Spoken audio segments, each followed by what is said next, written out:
Good morning students. लक्ष्य में आप सभी का स्वागत है। मैथ्स के भारतीय आपको पढ़ा रहा हूँ मैथ्स 1। हम लोग पढ़ रहे हैं कोऑर्डिनेट ज्योमेट्री और आज हम लोगों का टॉपिक है identification of some special geometrical figure. इसके पहले हम लोगों ने दो लेक्चर्स देखे हैं। एक में कोऑर्डिनेट सिस्टम बताया मैंने, कैसे पॉइंट को डिनोट करते हैं, और दूसरा जो मैंने आपको बताया है वो डिस्टेंस फार्मूला।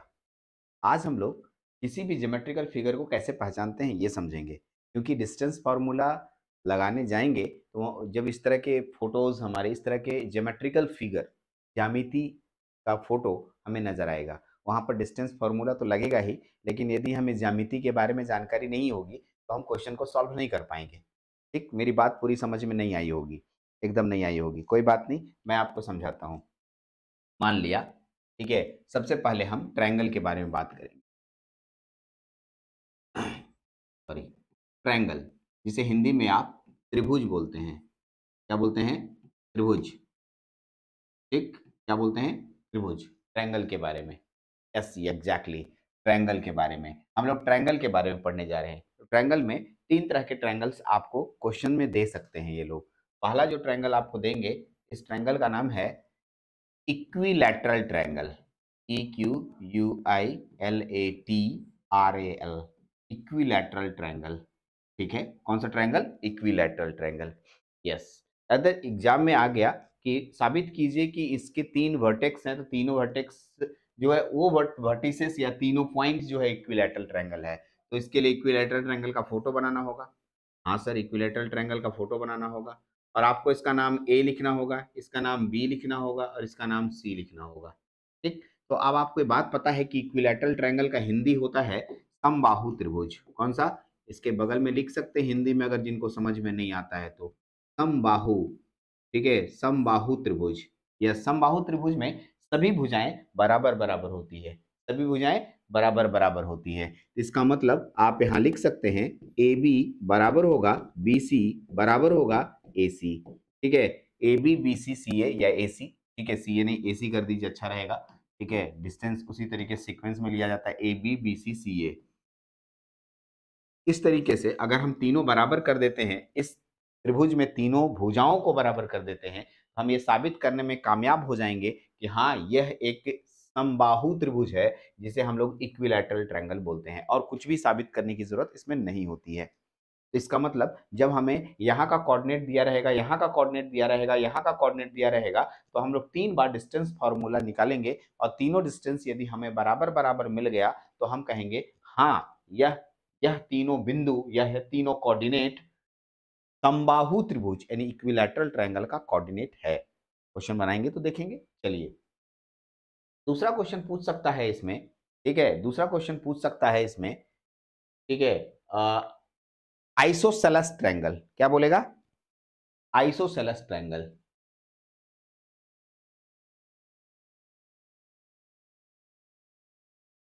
ठीक, और इसको अगर हिंदी करें, जिसे कहते हैं द्वि समद्विबाहु समद्विबाहु त्रिभुज। ठीक, समद्विबाहु त्रिभुज। इसका मतलब इसके लिए जो त्रिभुज आप यहाँ पर बनाएंगे, इसके लिए जो त्रिभुज आप यहाँ पर डिजाइन करेंगे, कुछ इस तरीके से करेंगे। इस तरीके से आप देख रहे होंगे कि ये दो भुजाएं आपस में बराबर दिखाई दे रही हैं। इसमें तीनों भुजाएं आपस में बराबर थीं, लेकिन इसमें दो भुजाएं बराबर है। इसका नाम इलाहाबाद, इसका नाम बनारस और इसका नाम कानपुर।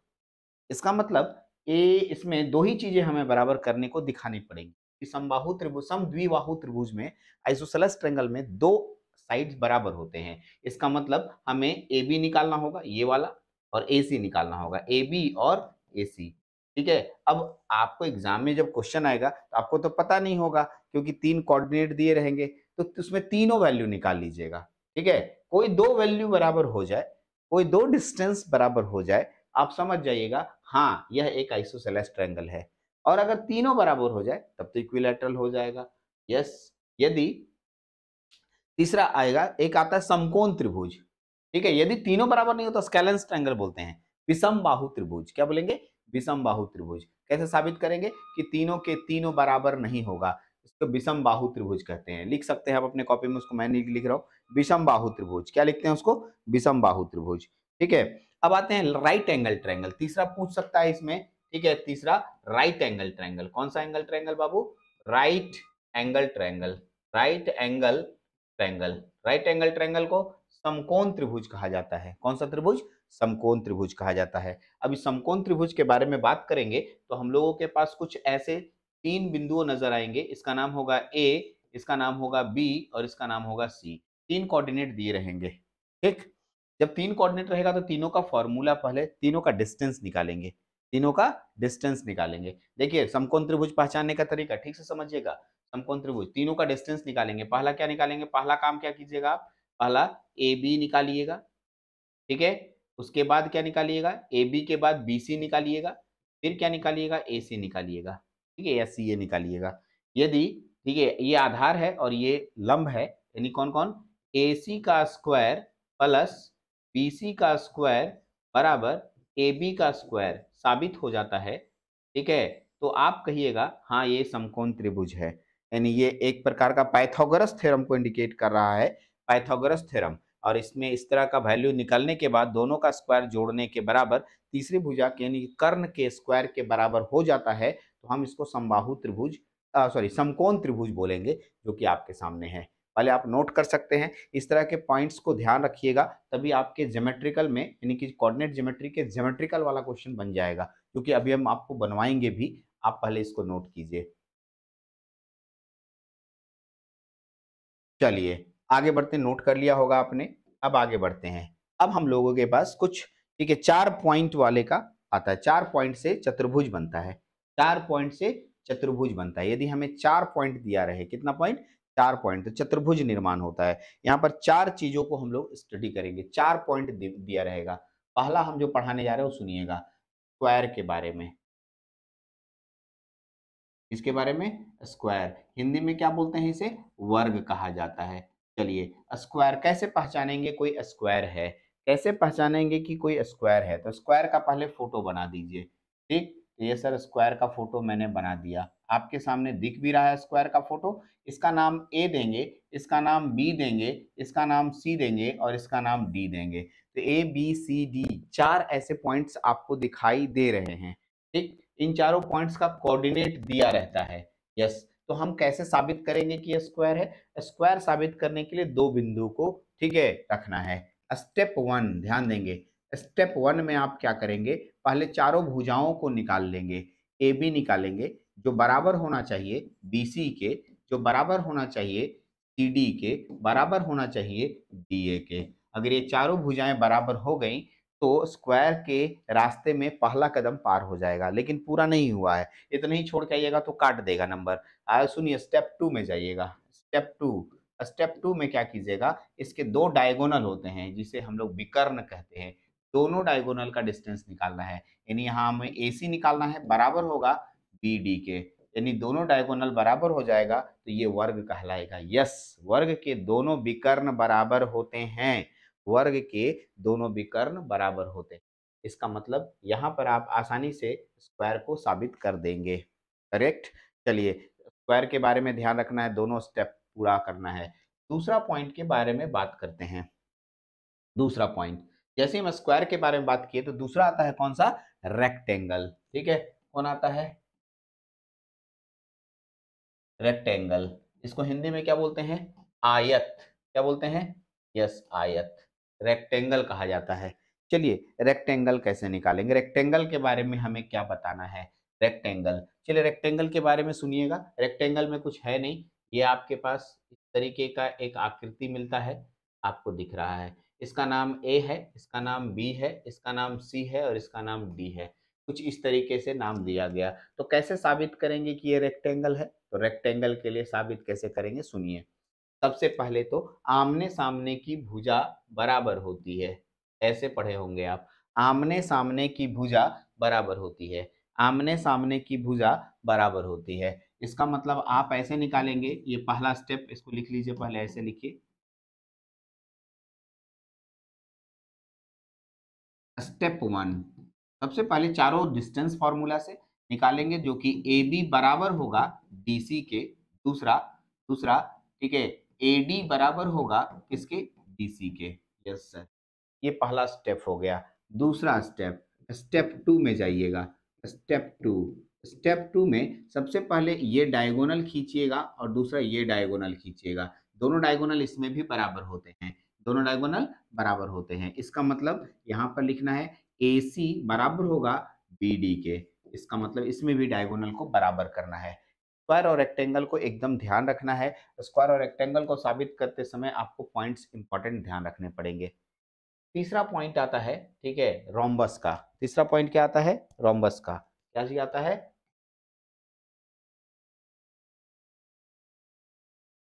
इसे कहते हैं समचतुर्भुज। क्या बोला जाता है?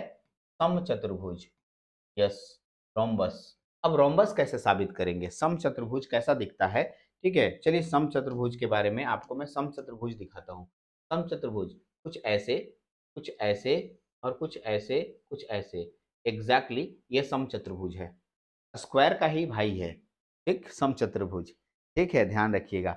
समचतुर्भुज, इसका नाम ए होगा, इसका नाम बी होगा, इसका नाम सी, इसका नाम डी।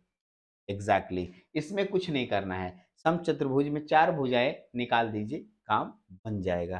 ठीक है, और डायगोनल इसमें बराबर नहीं होता है। इंपॉर्टेंट पॉइंट, डायगोनल बराबर नहीं होता है। क्या बोला? ठीक है, समचतुर्भुज में डायगोनल बराबर नहीं होता है। लेकिन डायगोनल की हमको जरूरत क्या है? हमें तो खाली चार भुजाएं बराबर हो गई, समचतुर्भुज साबित हो गया।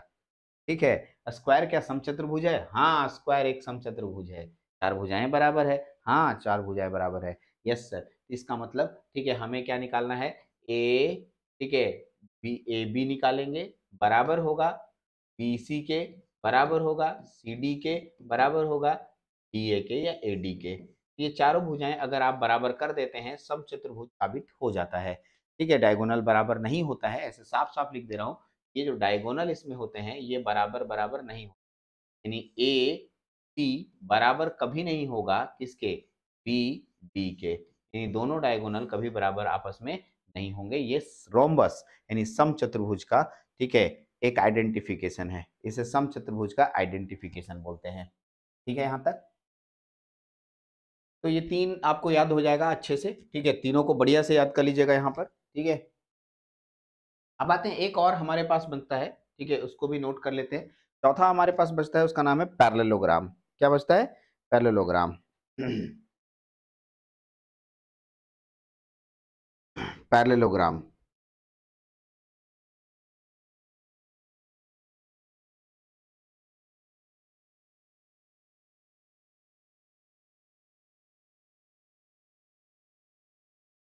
पैरेललोग्राम। पैरेललोग्राम।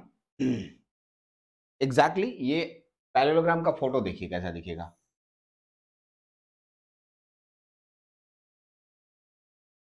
ये पैरेललोग्राम है।